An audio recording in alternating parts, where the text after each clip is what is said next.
అందరికీ నమస్కారం అండి. ఎన్ఐటి తాడేపల్లిగూడెం గురించి మనము ముందు 2 వీడియోల్లో కొన్ని విషయాలు మాట్లాడుకున్నాము.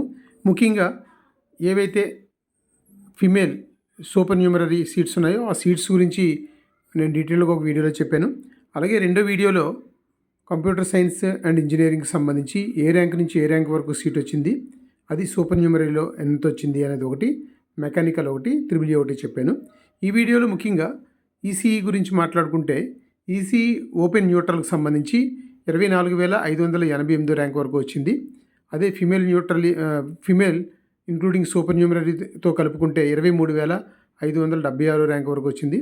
ఓబీసీ ఎన్సీఎల్ అయితే న్యూట్రల్ 8,736 ర్యాంక్ వరకు వచ్చింది. OBC female including supernumerary సీట్స్తో కలుపుకుంటే 9,548 ర్యాంక్ వరకు సీట్ వచ్చింది. అలాగే ఈడబ్ల్యూఎస్ వాళ్ళకైతే 4,081 ర్యాంక్ వరకు వచ్చింది. ఈడబ్ల్యూఎస్ ఫిమేల్ సూపర్ న్యూమరరీతో కలుపుకుంటే 3,927 ర్యాంక్ వరకు వచ్చింది. ఎస్సీ న్యూట్రల్కి సంబంధించి 4,768 ర్యాంక్ వరకు వచ్చింది. SC female including supernumerary కలుపుకుంటే 3,966 ర్యాంక్ వరకు వచ్చింది.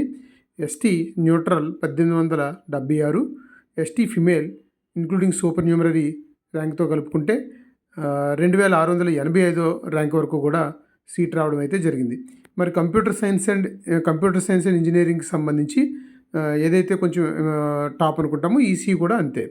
అలాగే ఈసీ తర్వాత మరొక బ్రాంచు సివిల్ ఇంజనీరింగ్ ఎన్ఐటి తాడేపల్లిగూడెంలో చూస్తే లాస్ట్ ఇయర్ ఓపెన్ న్యూట్రల్లో 51,738 ర్యాంక్ వరకు వచ్చింది. అలాగే ఓపెన్ కేటగిరీకి సంబంధించినటువంటి ఫిమేల్ వారికి ఇంక్లూడింగ్ సూపర్ న్యూమరరీతో కలుపుకుంటే 57,487 ర్యాంక్ వరకు వచ్చింది. చూడండి, 57,000 ర్యాంక్ వచ్చిన ఫిమేల్కి ఇక్కడ సీట్ వచ్చింది. అదే జెంట్కి అయితే 51,000తో కట్ అయిపోయింది. 6,000 డిఫరెన్స్ ఉంది ఇక్కడ. అలాగే ఓబీసీ ఎన్సీఎల్ అయితే 17,782 ర్యాంక్ వరకు వచ్చింది. అదే ఓబీసీ ఫిమేల్ ఇంక్లూడింగ్ సూపర్ న్యూమరరీతో కలుపుకుంటే 20,277 ర్యాంక్ వరకు వచ్చింది. ఇక్కడ కూడా చూడండి, దగ్గర 3,000 ర్యాంక్ డిఫరెన్స్ ఉంది. ఈడబ్ల్యూఎస్ వాళ్ళకైతే 8,842 ర్యాంక్ వరకు వచ్చింది. ఈడబ్ల్యూఎస్ ఫిమేల్ ఇంక్లూడింగ్ సూపర్ న్యూమరరీతో కలిపితే 9,300, అంటే ఒక 1000 ర్యాంకుల డిఫరెన్స్ వచ్చిందండి. అలాగే ఎస్సీ న్యూట్రల్కి వచ్చేటప్పటికి 7,995 ర్యాంక్ వరకు వచ్చింది. అది ఎస్సీ ఫిమేల్ ఇంక్లూడింగ్ సూపర్ న్యూమరీ కలిపితే 8,811 ర్యాంక్ వరకు కూడా సీట్ రావడం జరిగింది. ఎస్టీ న్యూట్రల్ చూస్తే 2,970 ర్యాంక్ వరకు కూడా సీట్ రావడం జరిగింది. ఇక్కడ ఎస్టీ ఫిమేల్ సూపర్ న్యూమరీ సీట్స్ మరి ఎవరు లేరా, కాంపిటీషన్ ఏంటో కానీ లాస్ట్ ఇయర్ అయితే ఎస్టీ ఫిమేల్కి సంబంధించి సివిల్ ఇంజనీరింగ్ ఏమీ ఇక్కడ ర్యాంక్స్ అయితే చూపించలేదు. ఇది సివిల్ ఇంజనీరింగ్కి సంబంధించి last year category wise rank. అయితే మీరు ఇక్కడ అందరూ గమనించవచ్చు, ఇదంతా కూడా కేటగిరీ ర్యాంక్స్. అలాగే హోమ్ స్టేట్ కోటాకు సంబంధించిన ర్యాంక్స్ కూడా ఇవి. ముఖ్యంగా ఏపీ వాళ్ళకి ఇది చెందుతుంది ముఖ్యంగాను.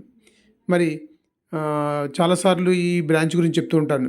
మెట్రలాజికల్ అండ్ మెటీరియల్ సైన్స్ ఏదైతే ఉందో ఈ బ్రాంచ్కి సంబంధించి లాస్ట్ ఇయర్ ఓపెన్ న్యూట్రల్లో 57,000 ర్యాంక్ వచ్చిందండి సీటు.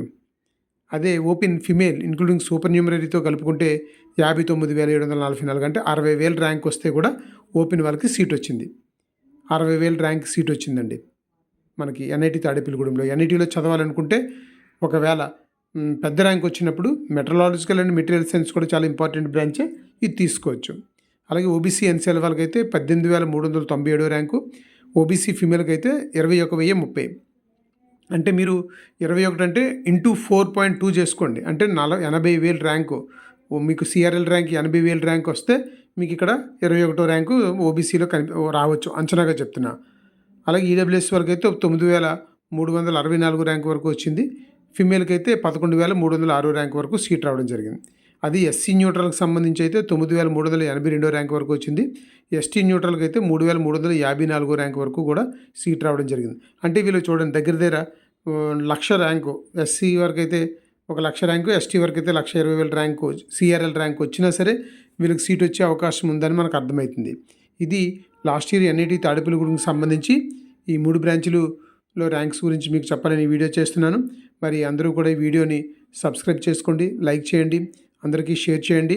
ఎందుకంటే ఇక్కడ ఎన్ఐటి తాడేపల్లిగూడెం తర్వాత నేను నెక్స్ట్ వీడియోలో ముఖ్యంగా మన తెలంగాణకు సంబంధించినటువంటి వరంగల్ గురించి చెప్తాను. కాబట్టి అందరూ మరొకసారి